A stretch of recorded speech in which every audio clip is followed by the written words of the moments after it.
Dios los bendiga, hermanos. Damos gracias a Dios en este sábado que Dios nos permite. Dios nos permite tener el estudio de formación cristiana y estamos viendo, hermanos, la armadura de Dios basada en varios pasajes de la Biblia, pero en especial en Efesios 6, 10 al 18.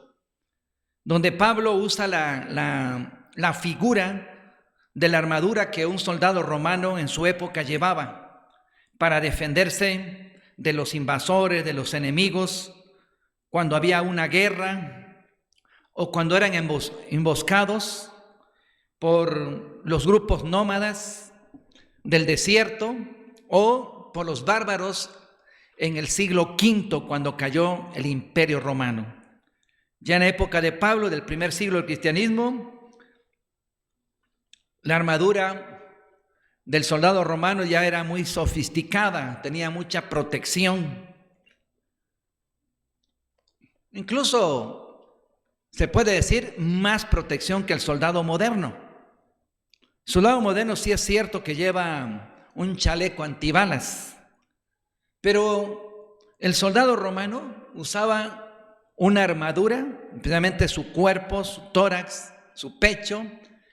La armadura era de bronce o a veces era de hierro. Y ¿estamos bien, hermano? Entonces, hermanos, vamos a comenzar, hermanos.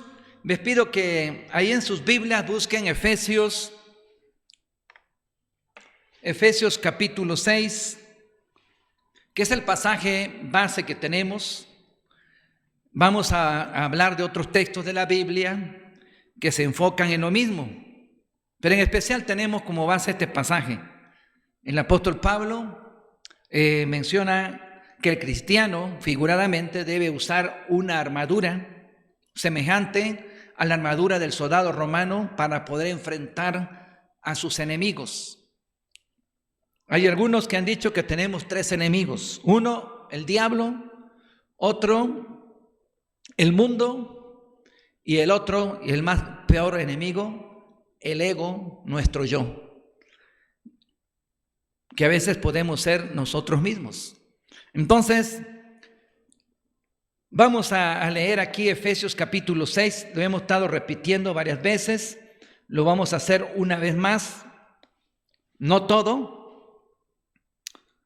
Dice el apóstol Pablo, desde el versículo 13, tomad toda la armadura de Dios para que podáis resistir en el día malo y habiendo acabado todo, estar firmes. Estad pues firmes, ceñidos vuestros lomos con la verdad y vestidos con la coraza de justicia. Esa parte de la armadura ya la hemos visto. 15, versículo 15, calzados los pies con el apresto del evangelio de la paz. Sobre todo tomad el escudo de la fe, con que podáis apagar todos los dardos del fuego del maligno. Y dice el 17, y tomad el yelmo de la salvación y la espada del Espíritu, que es la palabra de Dios. Hermanos, tú allá en tu casa, en tu hogar, y servidor aquí en el templo, Jesús el buen pastor de Chalma, vamos a inclinar nuestro rostro y vamos a orar pidiendo la dirección de Dios, la dirección del Espíritu Santo. Te adoramos, Señor, te alabamos, te bendecimos, te tememos, oh Dios, y te damos gracias por esta preciosa tarde, Señor, que tú nos das, por tu cuidado, por tu amor, tu misericordia. Y te pedimos que tú bendigas este sábado y mañana domingo también. Dirígelo con tu Santo Espíritu en el culto del domingo de adoración a ti, y este sábado el estudio de formación cristiana. Abre nuestros ojos y danos sabiduría, Señor, para ver tu plan perfecto y para conocerte mejor y conocer lo que tú nos enseñas y nos dices a través de tu palabra. Perdona nuestros pecados, lávanos y límpianos con la sangre preciosa de tu Hijo Jesucristo. En el nombre de Cristo Jesús pedimos tu ayuda y dirección. Amén. Pues bien, hermanos, ¿se acuerdan ustedes en qué armadura nos quedamos?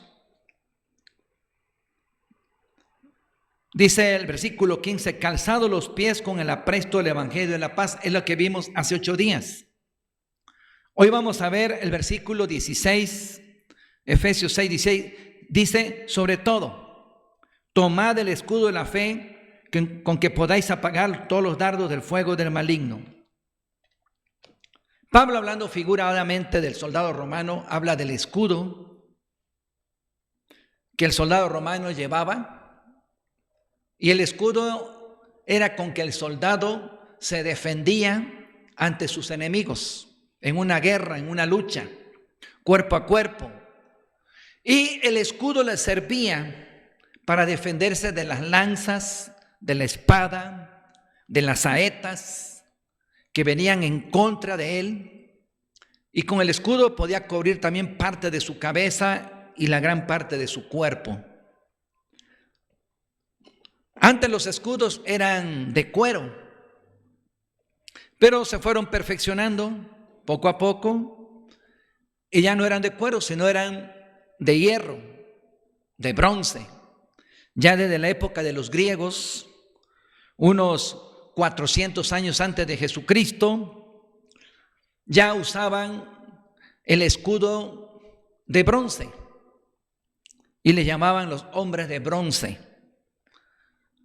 Y en la época romana, pues los escudos eran de hierro, un material resistente, donde podían repeler toda arma de sus enemigos, por ejemplo, una hacha, una lanza, una espada.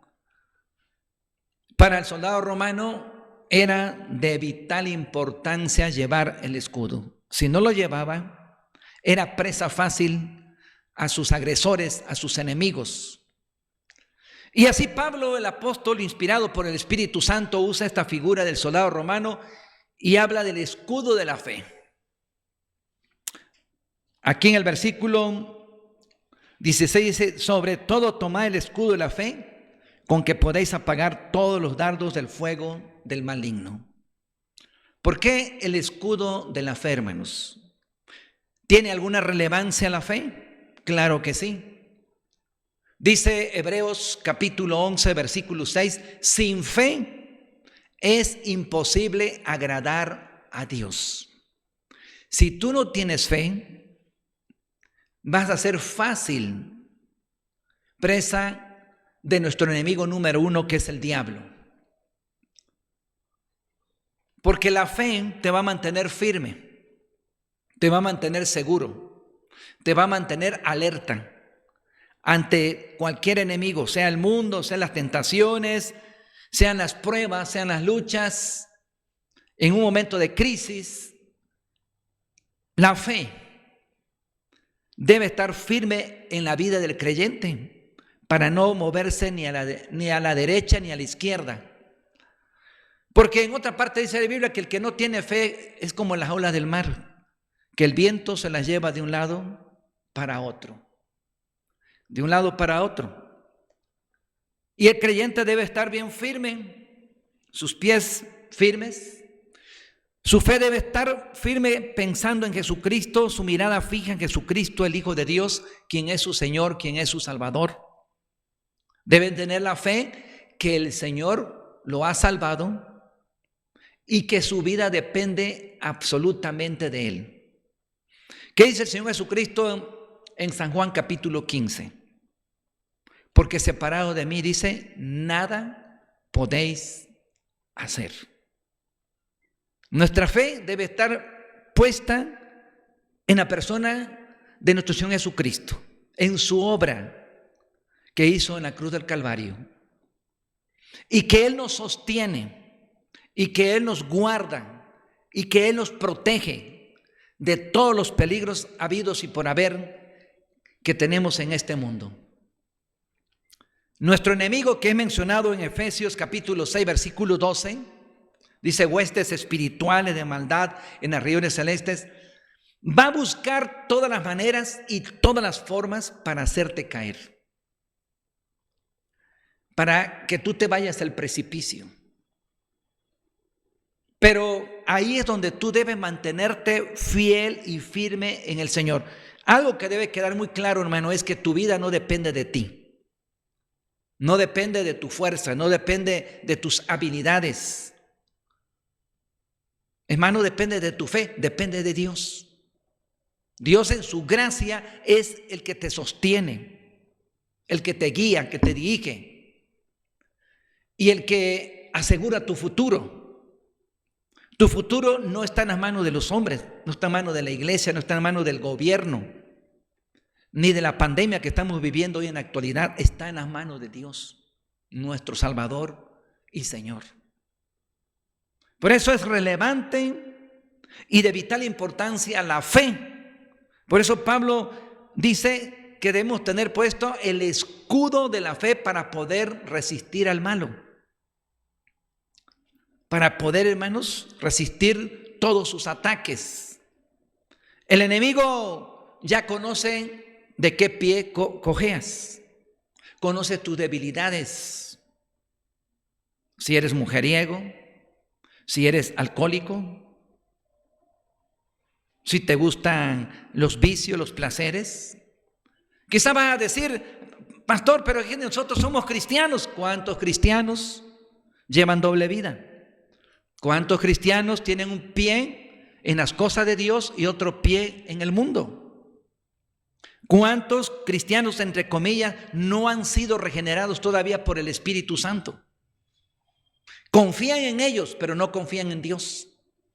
No tienen su fe puesta firme en el Señor, quien es nuestro Salvador, quien es nuestro Rey, quien es nuestro Señor.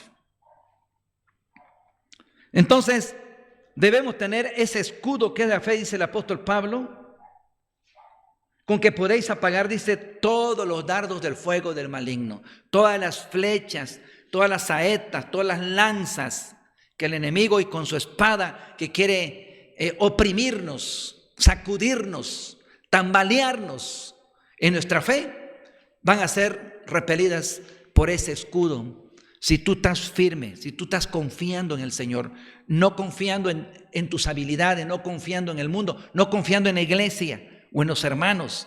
Algunos hacen depender su fe de la fe de los hermanos. Cuando ven un hermano firme, lo admiran tanto, o al pastor, tienen la mirada en el pastor. Pero cuando aquella persona, que también es humana, cae o es llevada por las trampas de Satanás, aquel cristiano también cae, porque está dependiendo su fe de los hermanos. Y nuestra fe jamás debe depender de los hermanos, jamás debe depender de la iglesia, debe depender de Jesucristo, el Hijo de Dios, quien nos salvó, quien nos transformó, que nos cambió y nos dio una nueva vida. Dice el apóstol Pablo ahí mismo en Efesios capítulo 2, 8 y 9, porque por gracia sois salvos por medio de la fe. Dice, y esto no de vosotros, pues es un don de Dios, no por obras para que nadie se gloríe. Encontramos que la fe viene a nosotros por la gracia de Dios y por el instrumento de la palabra de Dios, que dice Pablo en Romanos capítulo 10, versículo 17, que la fe viene por el oír y el oír de la palabra de Dios. El Señor, a través de su palabra, siembra esa fe en nuestros corazones. Nos transforma con su Espíritu Santo, nos cambia y nos da una nueva vida. Cambia totalmente el panorama de nuestra vida, amados amigos y hermanos. Porque es posible que tú tengas una fe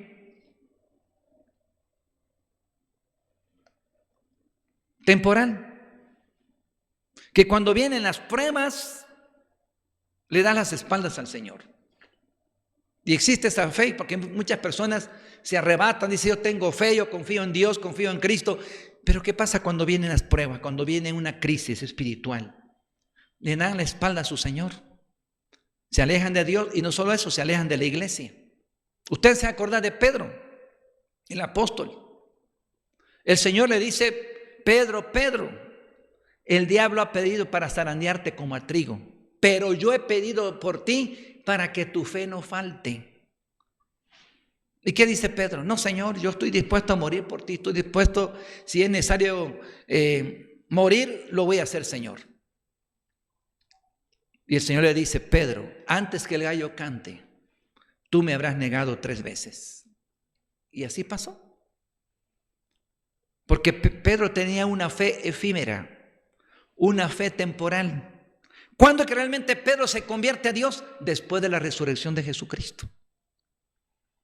Porque su pecado que comete Pedro al negar a su Señor es un pecado de apostasía.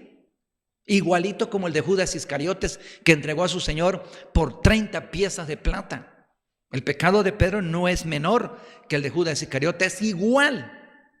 Un acto de apostasía que merece la muerte. Pero ¿qué pasó ahí, hermanos? La gracia del Señor agarró a Pedro, que después de la resurrección el Señor se le aparece y le dice 3 veces, Pedro, ¿me amas más que a estos? Y el Señor lo restaura y el Señor lo vuelve otra vez al ministerio para llegar a ser un apóstol del Señor. Pero no fue Pedro el que tomó la iniciativa, no fue Pedro que quiso ser cristiano, no fue Pedro que quiso seguir al Señor, fue el Señor quien nos escogió, como dice en uno de los capítulos de San Juan, capítulo 15, capítulo 16, dice, no son ustedes los que me escogieron a mí, sino que yo los escogí a ustedes, yo los elegí a ustedes, ustedes no me eligieron a mí, dice el Señor, sino que yo los elegí a ustedes para que sean mis discípulos. Es el Señor que imprime esa fe en el verdadero creyente, el verdadero cristiano. Puede ser la persona más perdida, puede ser la persona más perversa, puede ser la persona que no, hablando humanamente no tiene remedio. Pero si Dios tiene planes para esa persona, de una forma sobrenatural Dios se manifiesta con su Espíritu Santo en su corazón y cambia a esa persona. Estaba acordando de Humberto en El Salvador, una de las cárceles donde estaba lleno de delincuentes de la organización criminal, los salvatruchas. Cuando vino el presidente de El Salvador a México, le dijo a todos los medios de información que ellos tenían un método para que todos los presos, aun por muy criminales que fueran regenerados, fueran cambiados. Javier Alatorre de Televisión Azteca se fue a El Salvador y llegó a una de las cárceles y fue a una de los calabozos donde se encontraban los más criminales y llamó la atención de un preso que tenía el 666 en la frente y lleno de lágrimas, y él le preguntó, bueno, ¿estas lágrimas qué significan? Se llamaba Humberto este preso. Humberto, ¿qué significa en lágrima? Dice, son cada una de las vidas que debo. Cada una de las personas que yo he matado significan cada una de esas lágrimas que están en todo mi cuerpo. Y tenía tatuado el 666. Y ahí estaba al lado de él otro de sus compañeros de celda. Y le hizo una pregunta Javier Alatorre. Bueno, ustedes dos pertenecen a 2 diferentes organizaciones criminales de Centroamérica que se odian a muerte. ¿Cómo es posible que ustedes puedan vivir en la misma celda sin matarse, sin agredirse? Y Humberto le dijo, hay una razón. Jesucristo, el Hijo de Dios, transformó nuestras vidas, nos cambió y nos hizo cristianos. Y cuando él estaba explicando su conversión, rápido le quitó el micrófono Javier Alatorre, porque no quería saber nada de Dios, igual como todo Televisión Azteca, Televisa y tantas organizaciones mundanas que no quieren saber nada de Dios. Parece triste y penoso y vergonzoso que ahorita que estamos viviendo una pandemia que está matando mucha gente y que ahora está surgiendo una nueva cepa en Europa y algunos ya están haciendo restricciones, algunos países. Parece curioso, la gente no está preocupada, sigue alejada de Dios, no quieren saber nada de Dios, ni los gobiernos, ni los pueblos, ni las naciones. Bueno, pues Pues el Señor transformó a Humberto y transformó a su compañero de celda, que eran criminales de 2 diferentes organizaciones de Centroamérica, del crimen organizado. Pero ¿quién nos cambió? ¿Quién nos transformó? El Espíritu Santo, el Señor. Les dio una nueva vida.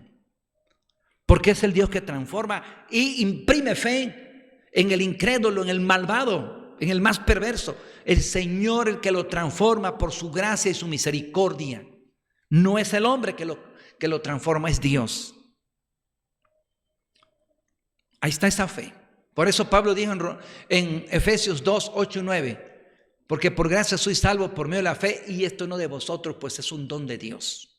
Y dice el versículo 9, no por obras, para que nadie se gloríe. Todos los que estamos en la iglesia como cristianos, como líderes, estamos por la gracia de Dios, porque el Señor transformó nuestra vida de una forma sobrenatural, cambió nuestra perspectiva, cambió nuestra mente, cambió nuestro corazón.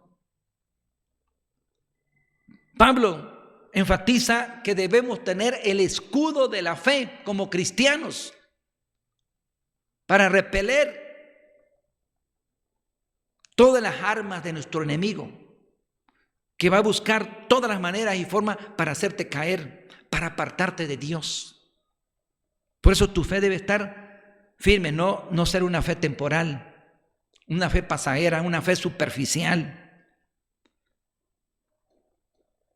No debe tener una fe tampoco en los milagros. Algunos confían mucho en los milagros. Pero ¿qué le pasó a Judas Iscariote, hermanos y amigos? Judas Iscariote 3 años y medio anduvo con el Señor Jesucristo, vio los milagros, vio a Lázaro resucitado, cómo el Señor lo resucitó con poder, y no nada más a Lázaro, a muchos más. Y cómo él caminó sobre las aguas, ahí iba Judas en ese bote donde iban todos los discípulos del Señor. ¿De qué le sirvió ver las maravillas de Dios si al final se convirtió en un apóstata vendiendo a su Señor con 30 piezas de plata? Porque totalmente estaba perdido. Jamás se hizo cristiano. El escudo de la fe, hermanos, es el desafío de este día para tu vida. Que tengas esa fe verdadera, esa fe en Jesucristo, el Hijo de Dios, quien lo sabe todo, que lo puede todo, ese Dios inmutable, ese Dios Shaddai del Antiguo Testamento que lo puede todo, el Altísimo, el Omnipotente, porque para Él no hay nada imposible. Si no tienes fe, pues pídele como los discípulos una vez le pidieron al Señor Jesucristo: Señor, aumentanos la fe. Y el Señor les aumentó la fe. Es el único que puede fortalecer nuestra fe, puede enriquecer nuestra fe en Jesucristo, en ese Dios trino, en ese Dios todopoderoso, en ese Salvador, en ese Señor que dio su vida por ti en la cruz del Calvario. No se te olvide esta arma tan poderosa para enfrentar al enemigo, el escudo de la fe, que debes tenerla para vencer todo mal, para vencer las tinieblas, para vencer nuestro enemigo, Satanás, con todos sus huestes de demonios. Pero Dios, quien es todopoderoso, ha vencido al enemigo. Satanás ya está vencido. Tú solamente debes tener firme tu fe y tu mirada en Jesucristo, el Hijo de Dios. Que Dios te bendiga mucho, hermano y amigo. Y yo te invito, te reto, que pongas tu mirada en Jesucristo, el Hijo de Dios, quien es la única esperanza de este mundo, la única esperanza de salvación, la única esperanza de liberación, la única esperanza que vino a romper las cadenas de todo tipo de opresión. Pon tu mirada en Jesucristo, el Hijo de Dios. Inclina tu rostro ahí donde estás, en tu hogar o en tu trabajo, donde te encuentres, y vamos a orar al Señor. Señor, te alabamos y te bendecimos y te damos gracias por esta preciosa tarde que nos das. Toma en tu mano a tu pueblo, a tu iglesia. Toma en tu mano también a aquellos que todavía no son creyentes y que están oyendo esta transmisión. Tócalos, cámbialos con tu Espíritu Santo, Señor. Abre los ojos, abre sus ojos para que vean tu plan perfecto. Y también, Señor, pongan la mirada en Jesucristo, el Hijo de Dios. En el nombre de Cristo Jesús te lo ruego, Dios Padre eterno. Amén. Amén. Amén. Dios me los bendiga, hermanos. Dios me los bendiga. Mañana los esperamos. Mañana domingo a las 10 de la mañana en el culto de adoración presencial. Deja tu confort, deja tu hogar, deja tu casa, pon tu despertador. Más si tienes ese despertador de cuerda, los que se usaban antes, con eso hasta un salto vas a pegar, te va a despertar. Pero hazlo a tiempo para que llegues a la casa del Señor a adorar al Señor con gozo, con alegría, con entusiasmo, porque tú tienes ya ese compromiso con tu Señor. Dios te bendiga grandemente y te cuide en todo momento.